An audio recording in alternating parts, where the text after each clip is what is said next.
सुन त भोटु हजुर तिमीलाई म एउटा गीत दिन्छु तिमी त्यो गीतमा टिकटक बनाउँछौ कुन गीत ए झ्याप्पै मैले बनाएको छु त नि त्यो हेर्नु होइन हिजो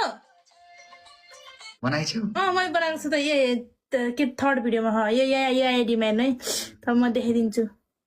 अख त ठ्याक्क त्यो गीत लाएर टक लाएर मैले केक काटेको नि त त्यही गीतमा टिकटक बनाएको छु मैले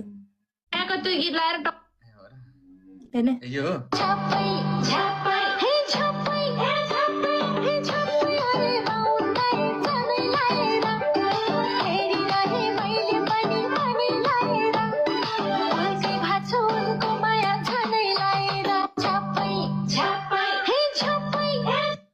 त्यो केटाको आवाज त बद्री पङ्गिनी दाईको हो होइन बद्री पङ्गिनी सरको हो केटीको आवाज चाहिँ कसको हो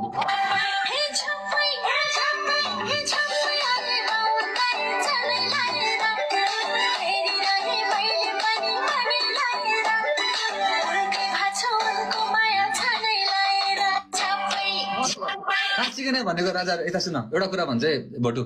मलाई यार यो गीत यति मनपर्छ नि म यति सुन्छु नि यो गीत यति सुन्छु नि म त्यस्तो तारिफ गर्ने मान्छे त होइन बुझेन न तपाईँ बाहुन भएर के थाहा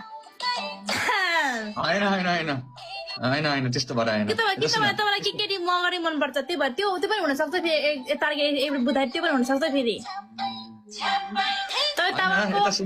तपाईँ तामाङको मगरको होइन जै बन्न त्यो भविष्यमा त्यो दिइरहेको हुन्छ फेरि कहिले सँगै त अलिअलि दिइरहेको हुन्छ नि फेरि कहिले काहीँ त